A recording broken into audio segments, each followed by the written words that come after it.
Good afternoon. I'm not mute because you can't hear me. I'm mute because I have very little to say.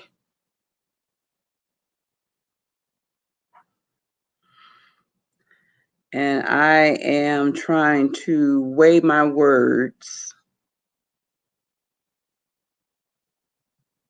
in a way. Well, I'm trying not to go completely off.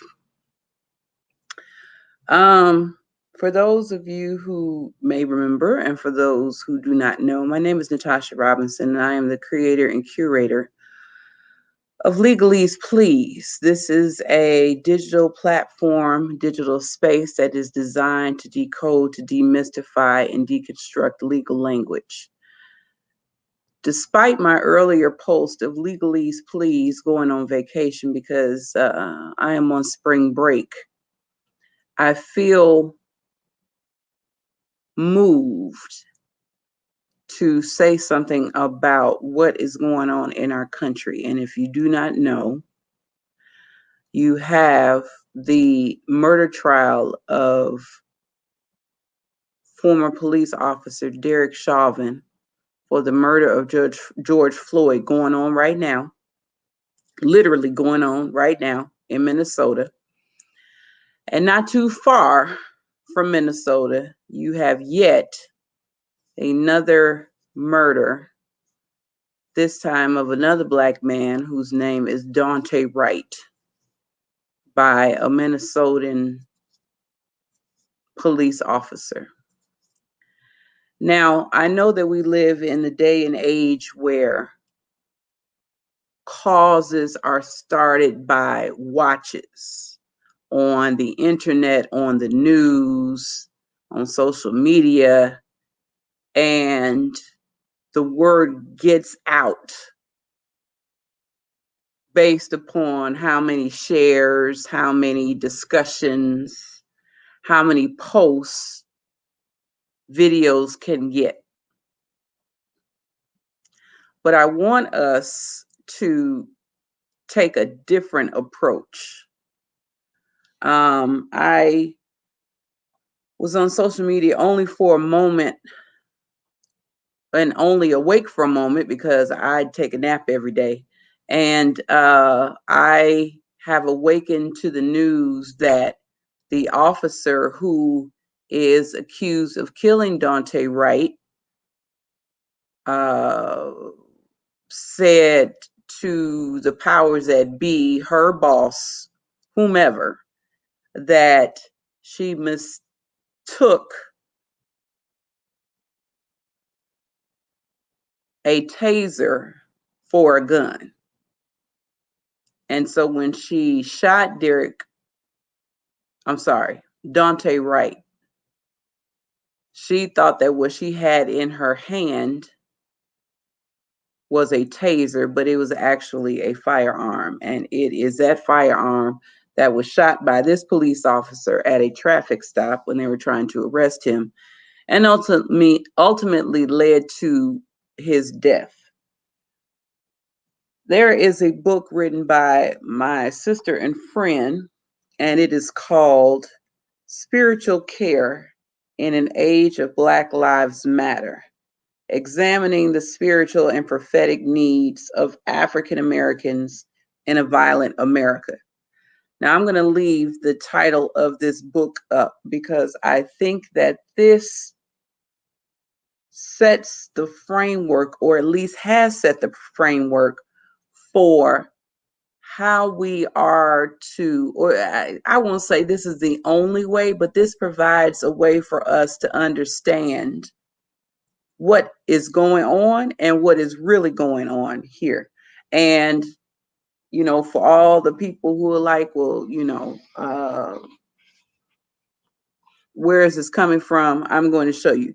This is the book, Spiritual Care in an Age of Black Lives Matter, examining the spiritual and prophetic needs of African Americans in a violent America, with a foreword by Dr. Shaniqua Walker Barnes and introduction by Dr. Lee Butler Jr.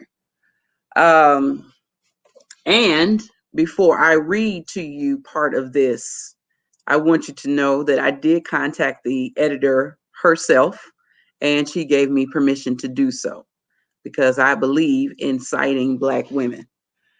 In her first chapter that she writes, Dr. Danielle Buhuro, this is the information for her book. The title of chapter 1 is called From Viral to Voyeuristic.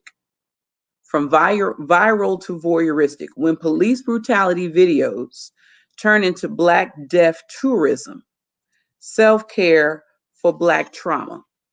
And in it, she goes to give a very disturbing but complete list, an exhaustive list, exhaustive in terms of the names and examples, and exhaustive in terms of reading the names, a litany, if you will, of Black people who have been killed by and at the hands of law enforcement. Eric Gardner, Sandra Bland, Tamir Rice, Sean Bell, Amadou Diallo, Alton Sterling, Philando Castile, Michael Brown. And this was written in 2019. So this also now includes Breonna Taylor, Rashard Brooks, George Floyd, Ahmaud Arbery. Well, Ahmaud Arbery was not at the hands of law enforcement technically. And she goes on to posit that social media has been very helpful in highlighting and exposing what law enforcement officers have been doing and how these Black lives have been snuffed out without any regard to their humanity, without any regard to their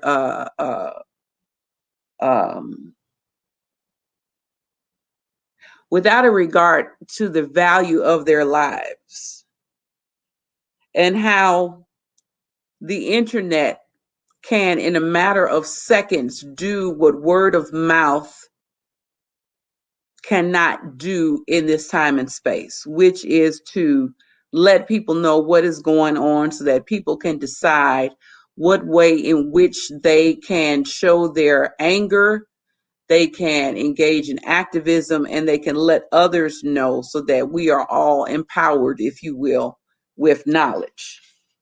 However, Dr. Buhuro also states that in certain conversations and interviews she's had with professionals, she says, and I quote on page 6, while uploading and sharing police brutality videos and hashtag Black Lives Matter hashtags have raised awareness of racism and police brutality in America.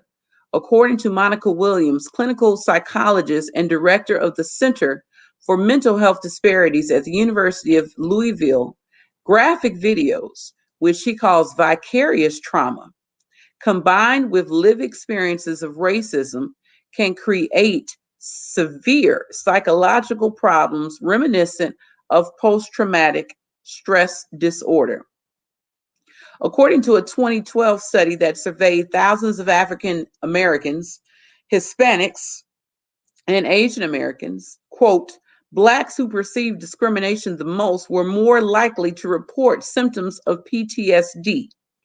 Although African Americans have a lower risk for many anxiety disorders, the study reported a PTSD prevalence rate of 9.1% in Blacks compared to 6.8% in whites, 5.9% in Hispanics, and 1.8% in Asians, end quote. She goes on to say, according to Williams, social media and viral videos can worsen the effects. During the week of Alton Sterling and Philando Castile's death, a scroll through timelines of Black social media users could uncover subtle expressions of mental and psychological anguish, from pleas for others not to share these videos to declarations of a social media hiatus. She goes on to say, it's upsetting and stressful for people of color to see these events unfolding. It can lead to depression, substance abuse, and in some cases, psychosis. Very often, it can contribute to health problems that are already common among African Americans, such as high blood pressure.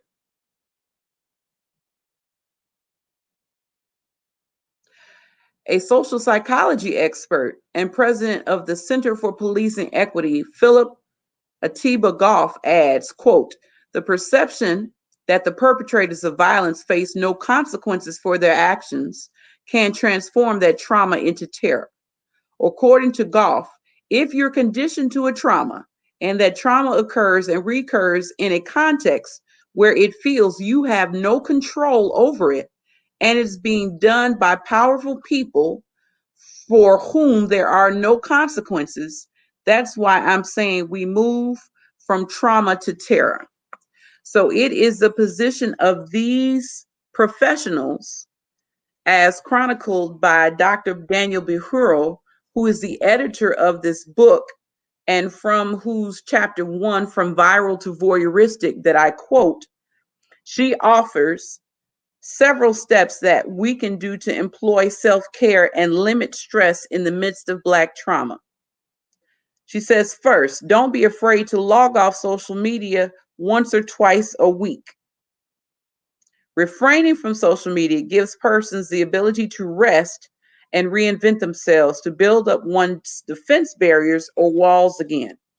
Secondly, Dr. Buhuro suggests that African Americans can refrain from continuously commenting in social media discussion groups and controversial conversations about police brutality. She says, don't be baited by statuses, refrain from replying to tweets, and incorporate personal and professional strategies to stop your triggers from arising. The third thing that Dr. Buhuro says is sometimes resist the urge to press play on police brutality videos that may come up in your news feed. What she is saying is that when you juxtapose what her remarks are with songs like Strange Fruit, which talks about the visual exhibiting of Black death and Black pain, and the commodification of it, where if you don't know in history, a lot of times there were downtown, midtown, high noon events where the order of service, if you will, or the agenda was watching Black people die. Period. And so we now live, well, I won't say now, let me weigh my words. We live in a time where, as I say, Black death, Black murder, Black pain can be sent to you in a matter of seconds, in a timeline, in a tweet.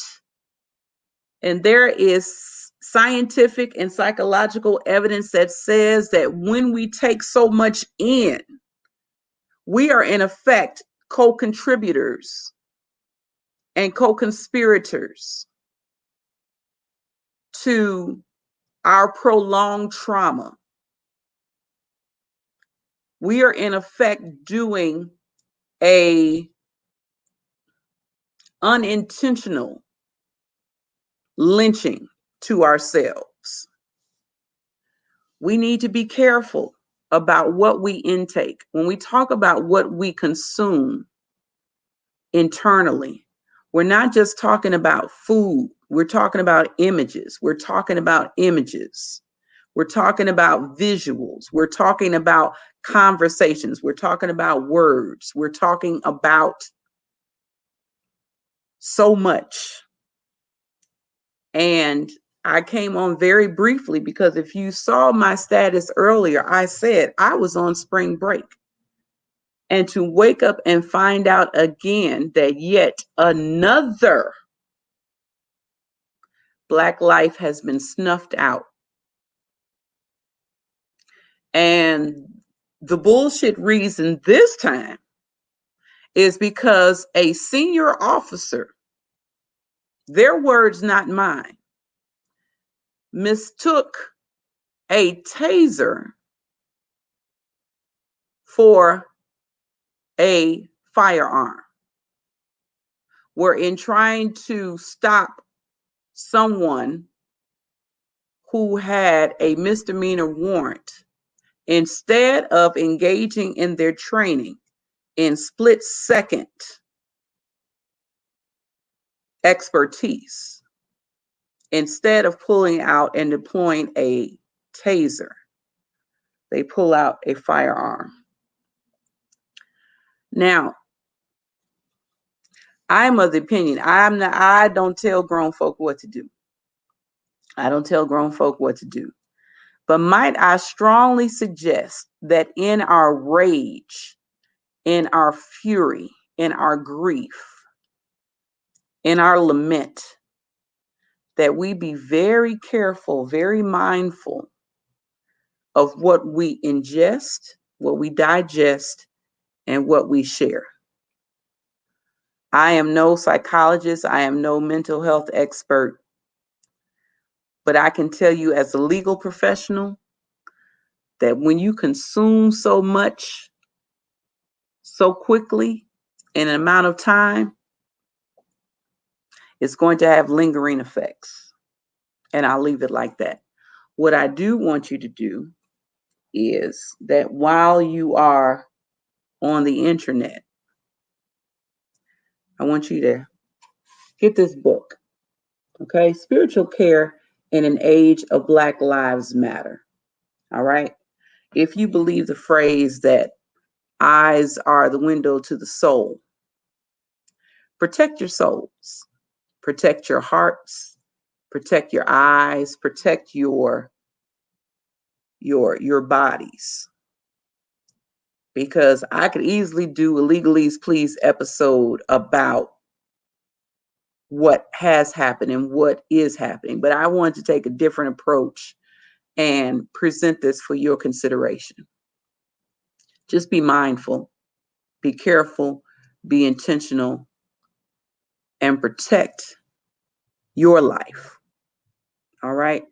I'm not, taking any questions or anything like that because I'm going to take my own medicine. I'm going to engage in my own recommendations. And so, Dr. Buhuro, thank you for allowing us to be proactive in our own health, in our own well-being. And this is a book that I recommend. It has a lot of great chapters that all of us could read. All right. So just a consideration from me to you, that you live as best as you can and do not let all of this be the main sustenance in how you gain energy and how you nourish yourselves. All right. We are not going to participate in the commodification and the celebration and the voyeurism of Black pain, Black death. We're not going to do it. And we're going to start right here. All right. I love you guys. Be safe, be smart, and I'll talk to you soon. Bye.